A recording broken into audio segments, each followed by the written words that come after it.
A new survey shows millennials are flocking to Madison. We'll have the details up next. Your real estate news starts now.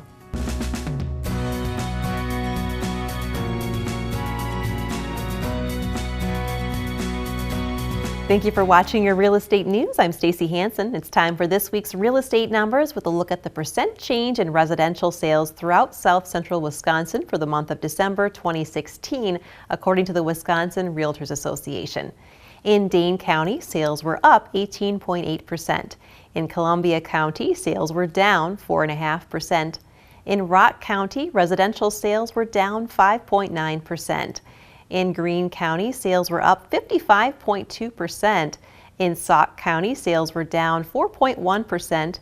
In Iowa County, sales were up 6.2%. In Dodge County, sales were up 15.7%. In Grant County, sales were down 2.9%. In Crawford County, residential sales were up 25%. In Lafayette County, sales were up a whopping 62.5%.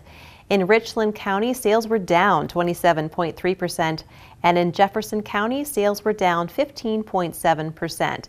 The regional average for residential sales in South Central Wisconsin show it was up 8.5% in December 2016.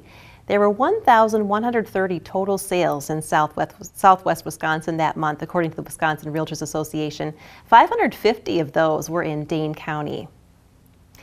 A new survey by Career Builder shows that millennials are flocking to Madison. The employment recruiter site conducted a survey that found millennials were heading to mid-sized cities across the country. Madison, Wisconsin took the top spot in the nation as it saw the greatest increase in workers between the ages of 22 and 34 years old. They also found that millennials make up over 30% of Madison's workforce. That's actually up 3% from the turn of the millennium. Career Builder said that younger workers are heading to these mid-sized cities for a more affordable cost of living. The numbers were also strongest in those cities that have solid technology sectors. El Paso, Texas came in second on the list after Madison. Dollar General Corporation has announced plans to build a 1 million square foot distribution center in Janesville, Wisconsin. It's expected to employ 550 people. The new Janesville Distribution Center will serve 1,000 stores in the Midwest and Upper Midwest. The $75 million facility will be built on land owned by the city of Janesville, according to the Milwaukee Journal-Sentinel. In addition to the new distribution center coming in 2017, Dollar General has 135 stores in Wisconsin and says it plans to add 200 jobs at its Wisconsin stores this year. If you'd like additional information on these headlines, please reference the media sources you see listed on your screen. You can also like us on Facebook and visit wi57.tv. Stick around, we'll have more real estate news right after the break.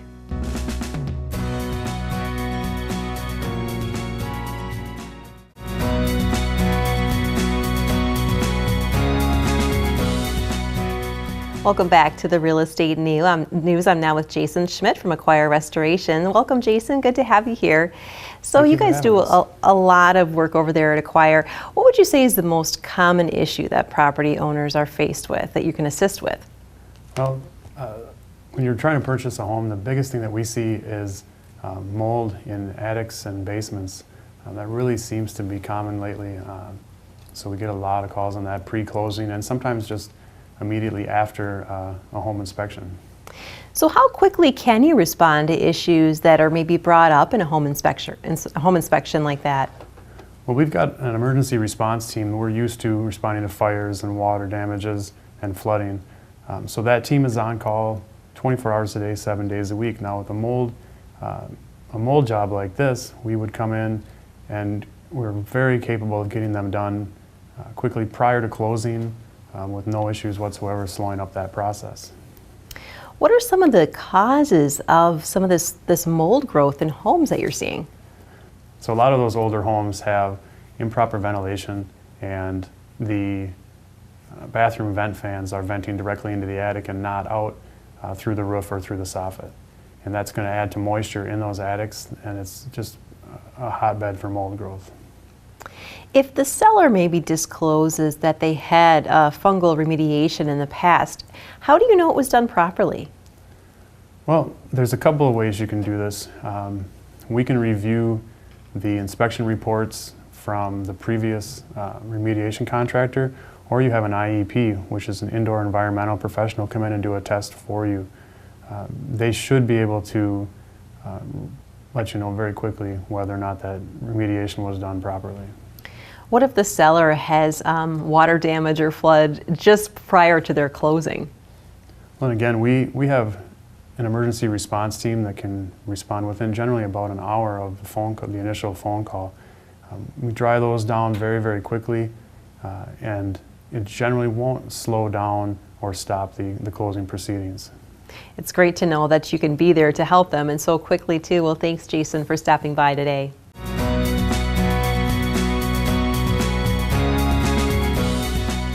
And welcome back to the Real Estate News. I'm now with Andrew Kimball from Kimball Realtors. Welcome, Andrew. So how's the market in the Wisconsin Dells area? It's really getting busy. I mean, it was just Groundhog's Day the other day, and they said we were going to have 6 more weeks of winter, but it's definitely an early spring as far as real estate goes. The buyers are already out there, and it's really busy already. Definitely an early spring as far as real estate goes. That's great news for you guys. So tell me about your newest listing. Yeah, we just listed a very nice home at S1192 Coon Bluff Road. That's in Wisconsin Dells. It's a 3-bedroom, 2.5 bath, contemporary style home. It's on 2.4 acres. It's got an attached garage. It's got an additional 2.5 car garage. Also, the downstairs features a workshop area. It has a built-in bar. It has a built-in office. It's right by a golf course and also by a ski hill. And it's really nice. The location is great because it's just minutes from downtown Dells, and it's also just minutes from the interstate. So a very good location, and we've got that priced at just $269,900 for that new listing. Well, it sounds like a great one. Now, where can people get more information on that? Yeah, they can look at our website, WisconsinDellsHomesForSale.com, and we also have a single property website for this one that is the address S1192 Coon Bluff Road.2see.com, and that's a single property website that we have made for this property. So you mentioned being pretty busy right now. Would you say it's a good time for sellers to start listing? Yes, it really is. There's a lot of buyers out there. I'm getting calls from buyers every day, and the biggest obstacle we have right now is just not enough stuff on the market. So we really need sellers to get listed because the buyers are out there looking, so it's a really good time for sellers right now. So there's still tons of buyers out there not finding their perfect home just yet, so get yours posted. What about listing maybe vacation homes and condos, maybe in prep for the summer? Yes, you know, a lot of vacation homeowners and condo owners will winterize it for the winter, so they don't really want to have them listed over the winter. But it's still a really good time to talk to us about getting that listed. We can get all the paperwork done, get it under contract, and then when you're ready to get it listed, we'll be ahead of the game to get it listed onto the MLS, because it's going to be a very busy season, and the further we get into the season, the harder it's going to be to get to those listings to get them listed. So now's a great time to talk to a realtor about getting your property like a vacation home or a condominium listed, also so that we can get it into our marketing plan for the year as well. So definitely want to jump on that if you've got something you'd like to sell or like to buy. Thanks so much, Andrew, for stopping by today. Always great to see you. Oh, you're welcome. Thanks for having me.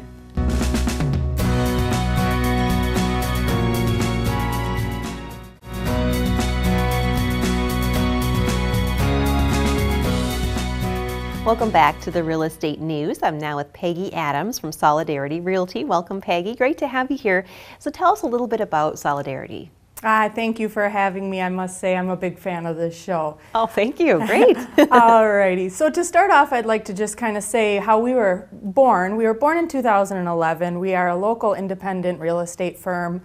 We really find and pride ourselves on being an alternative to some of the larger real estate firms.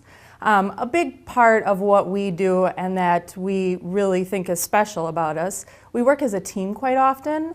Now, most people may think real estate team, you think, well, there's a secretary, there's the person who does the marketing, the person who does the photos. No, we're all that kind of wrapped into one. So you'll find that we sit down once a week and have meetings, and we kind of just brainstorm on how we can make each one of our transactions or our listings, or even find something better for our buyers. We kind of just sit and brainstorm, and generally you'll find that the outcome is above and beyond what you can find from, say, just working with one single realtor.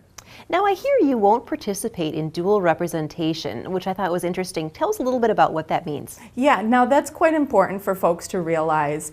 A lot of the times what happens, realtors really like to, we call it double dip. represent both the buyer and the seller in one single transaction. That's a large commission. Generally, those transactions tend to go a little smoother because figure you're pretty much so negotiating and arguing with yourself. So what we say is, ethically, we don't see how it's possible for one single agent to represent both sides' best interests. So what we will do at Solidarity is we may represent a single transaction within the firm, because we do believe that two different brains can represent a buyer and a seller, but we will not do just one single agent representing both buyer and seller. And you also talk about here too, the best kept secret from real estate buyers. Share that with us. That is very important as well. It's another big thing we pride ourselves on, which is really making sure that the public knows their rights. Buyers and sellers a lot of the times aren't familiar with how commissions are paid. Now, with us, what we do for a buyer's agent, generally those are free. Seller's agent, they are the ones that pay the commission, and then that listing agent then splits that commission with the buyer side. So really what I tell folks is just call an agent, get an agent to represent you. It's generally going to be free for a buyer. You'll see that commission split when you attempt to sell your property. Great, well, lots of great information today. Thanks so much, Peggy. So great to meet you. Thank you.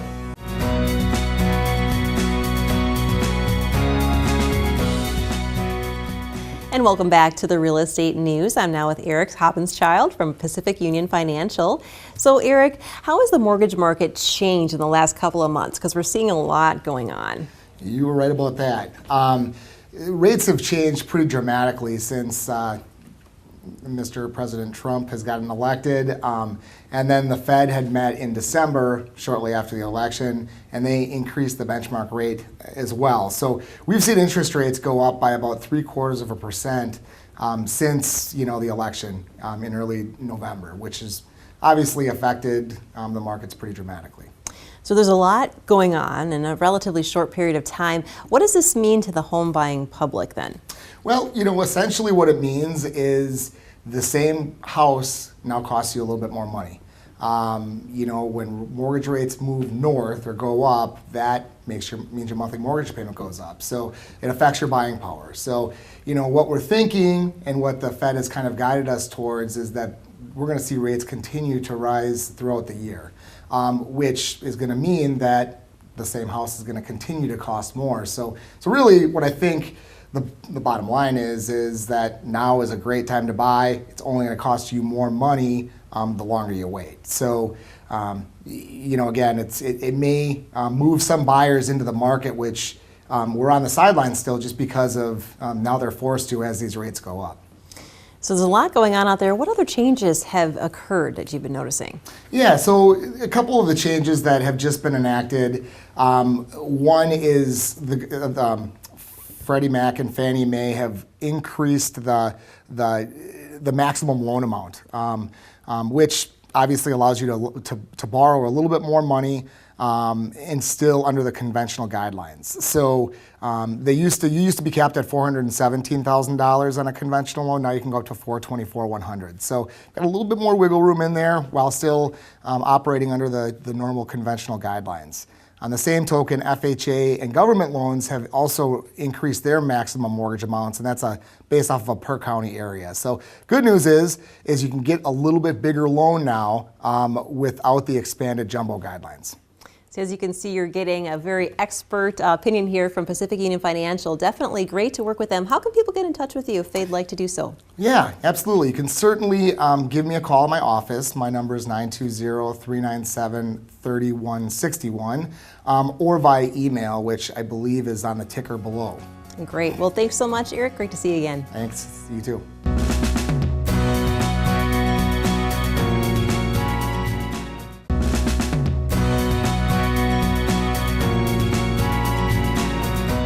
Welcome back. I'm now with Lance Douglas from Cutco Closing Gifts. Welcome, Lance. Thanks for joining us today.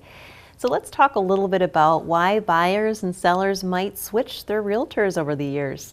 Yeah, so according to the National Association of Realtors, only 9% of people can actually remember their realtor's name after 2 years. So if a client changes his email address or cell phone, he might change his address as well. Well, that's interesting that's so many people are forgetting the name like that. So obviously we're wanting to talk about closing gifts today. How do you make a good closing gift great and maybe get remembered?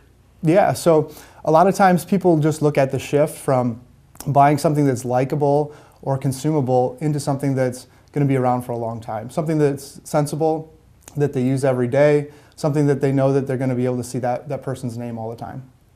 Great ideas. Now, what maybe is the biggest mistake that you've seen realtors make? Yeah, so a big mistake that a lot of realtors make is they overspend on like $100 or $200 on something like wine or gift cards or fruit baskets. The big thing that I've noticed over the years is something that's that the good realtors do is they get something that's more luxury, something that's like Cutco, or they do something like a leather bag, a high quality thermos, something that has their name on it. Yeah, definitely something high quality like that you're going to use is good. So what would you say is a really good gift and what's a really kind of a bad gift? Yeah, so again, for one thing, there's no bad gift. I think showing appreciation to your customers is really important. So anything that you're doing right now is giving, and that's the big thing, is that you want to make sure that you're remembered. So just don't get something that after the first time use, let's just say after 5 to 7 days, and they use a gift card or they drink that wine, that you're forgotten. So I think that that's important, and just focusing on things that are timeless, that they use every single day and that are going to last a long time. Is there such a thing as spending too much money on a closing gift? I think every single customer is going to be a lot different from your high-end customers that you're going to be able to build your business around. I don't think that there's such a thing as you're spending too much money, because what does it cost if you lose that customer for the next time around they're going to sell or buy their home? So I'm curious, if you've closed on a home, have you ever gotten a closing gift yourself? Yeah, the crazy thing about it is actually I did close on a home, and the realtor didn't know my profession. It was kind of crazy. Is I actually got a closing gift of Cutco for my closing gift, which was pretty crazy. So I thought that was very interesting that the realtor actually used that, and I was greatly appreciative of it. Yeah, that was a great gift, and you're definitely going to remember their name, I betcha. Yeah. Well, thanks so much, Lance. It was a pleasure to talk to you. Thanks for the time.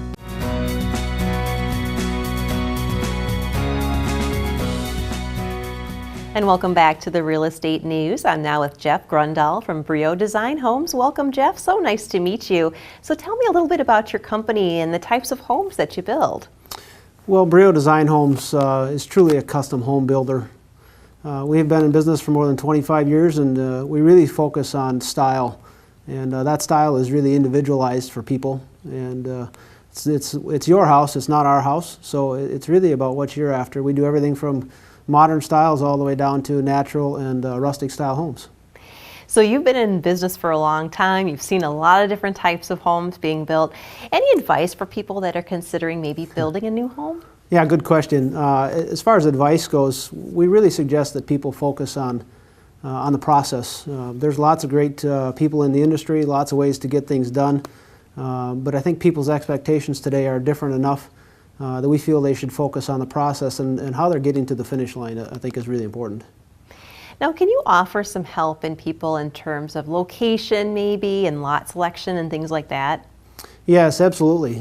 As far as lot selection goes, some people start dreaming they have a plan off the internet or from a designer or something like that, and some people just go buy their land first. But I think helping people understand how the two marry together, and also some of the benefits of different lots, that could be a location, sunlight, wind, noise, all of that comes into play.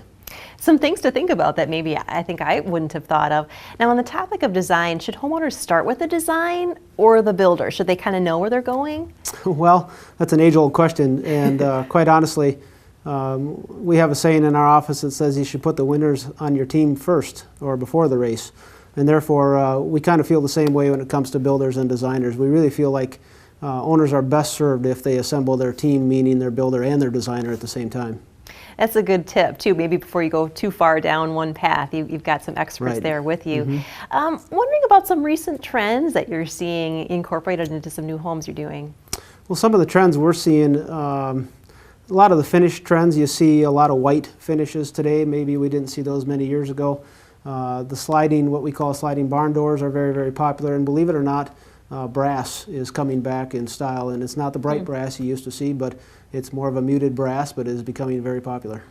That's good to know, too. Great news for those of you with brass out there. Well, thank you so much for stopping by today. It was wonderful to meet you. Likewise, thank you.